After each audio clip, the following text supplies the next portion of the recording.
So before we get started, here are a few of the things that we're going to need to get this job done. So the first is going to be a 13 mil box end. I use this to break the pan bowl free and get the oil drained. We've got a 13 mil socket along with a torque wrench. We're going to torque that pan bowl back up with those to 22 foot-pounds. We've got the pan bolt washers. They're cheap insurance. Sometimes they'll get dropped in the pan, so it's just easy enough to replace them. And then to get the oil filter housing out. So this is actually a 1 1/16. It's a 12-point Craftsman socket. It actually fits better than my 27 mil, which is what the spec calls for. So that's what I end up using. I've got a couple stacked extensions along with a 3/8 ratchet to get that oil filter housing out that contains that oil filter. I use the genuine OEM Mercedes filters. I haven't tried the aftermarket stuff yet. And then back here, we've got 10 quarts of the Castrol Edge. The important part is that it's the Eurocar at this point.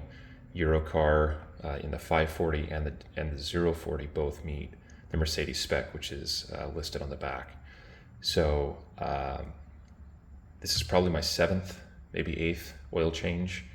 And each time I've drained out a little less than 10 quarts. And this 10 quarts, when I refill it, puts it right back. This is the perfect spot on the dipstick. So I will leave links in the description down below to the pan bolt washers and then also the filters. And then we'll get moving on. All right, so the first step is going to be to crawl under the front bumper here. On the side of the pan, on the passenger side, sits the 13 mil drain bolt. Go ahead and break this free and remove it. It'll be pretty much oil free until the last couple threads. I usually have a pan ready, kind of held up in the air just a little bit, maybe even at an angle, to catch that first initial bit of oil that shoots out, and then you can get it down flat and let it continue to drain. Once you get down towards the end, it's just going to be kind of dripping out slowly. I usually let it drip out for 5 minutes or so, and then throw my bolt back in and torque it back up. Alright, so after we have that drain plug removed and we're draining the oil, we can move up to the top of the motor here and get the oil filter housing and the oil filter out. That sits right down here. This is the oil filter housing. Oil filter's inside of it. You can see this nut on top. That's what our socket is actually going to go on. So we can take those stacked extensions, our socket, and our ratchet, and this is how we're going to go ahead and loosen it. So it's going to take a little bit of effort to break it free. Once it starts, a few turns on it, it'll start to come out pretty easily. I've never removed anything up top, up here, to kind of wiggle this thing out. It's always been able to come out pretty freely.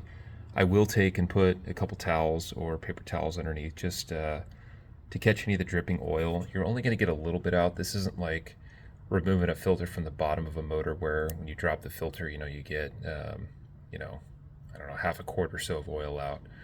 But it's pretty easy to do, and once it's out, we'll get that filter changed and keep moving on. So once we get the oil filter housing removed, this is what we're left with. We've got the filter and 3 O-rings, 1, 2, and 3. Our new kit comes with, obviously a brand new filter, and we get the 3 O-rings as well. So all 3 of them are different sizes, can't mess them up and where they go. In order to get the filter off, it's going to take 2 hands, but it's a gentle pull and it'll pop right out. The new one the same way, push it in, it almost kind of pops in at the very end, so you won't mistake it when it's in and when it's not in. In order to get these O-rings off, don't use a pick or anything. This whole housing is plastic, but if you take them and if you get a little bit of the oil off of them, get your fingers on either side and you just kind of squeeze, you can get them to pull up and then you can just roll them off that lip, and that's the easiest way to do it so that you're not messing up that housing. And then on the end over here, that's obviously where our socket goes. It says 25 plus 5 newton meters. That ends up being 20 foot-pounds. So that's what I end up torquing mine back to, is 20 foot-pounds. All right, so we've put the new filter into the housing. We've actually dropped the housing back in, and we've torqued this up to the 20 foot-pounds. I've also gone ahead and torqued the drain bolt down below on the pan to 22 foot-pounds. So at this point, the motor's sealed up. There's no way any oil is getting out of this thing, and we can go ahead and start filling. So I'll move over to the side. This is where the cap was. We can pull the cap off and put our funnel in. This is a nice tall funnel. So I found in the past, if I'm trying to work in this area down here and get the jug in and get it to tilt, sometimes there's not enough room and it makes it a little harder without spilling. So with this tall one, you have all the space up here, allows you to pour nice and drip free. I've never had an issue with this one here, so this is what I like. Once we put the two 5-quart jugs in, I've always found after checking the dipstick that that's the perfect amount of oil. So we'll go ahead and do that again before we fire it up. But we'll remove this funnel, we'll put the cap back on, and then we'll move to the inside and go through the reset procedure in the service menu. So for our last step, we're going to get in the vehicle and we're going to reset the service menu. So we're going to get in, foot's off the brake. We're just going to press the start button one time. We're going to make sure we're on the trip, and then we're going to scroll all the way to the top, and we want to see the vehicle mileage, the total vehicle mileage. On the steering wheel, we're going to press the back button for a couple seconds here, and then we're going to press OK. Okay, so once we hold those two down, we're going to get this menu here. We're going to scroll down to the Assist Plus. Okay, now it's telling us it wants ignition on, so we're going to press the start button one more time. And then we're going to go down to full service, select it with OK, and then we're going to go down to the bottom and we're going to confirm service.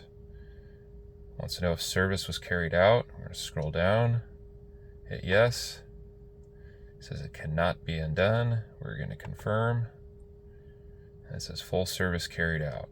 So at this point, your service reminder is now reset. All right, so everything's done. Motor's good to go. I left some links in the description down below for some videos I've done. One of which was doing the spark plugs on this, and then the other is for doing the sprinters with the electric parking brake. This one's got the electric parking brake and it requires a reset procedure when you're changing out those rear pads. So those are down in the description. Also, those couple products I showed you, links are down there as well. If you guys have any questions or comments, leave them. I appreciate it all. And thanks for watching.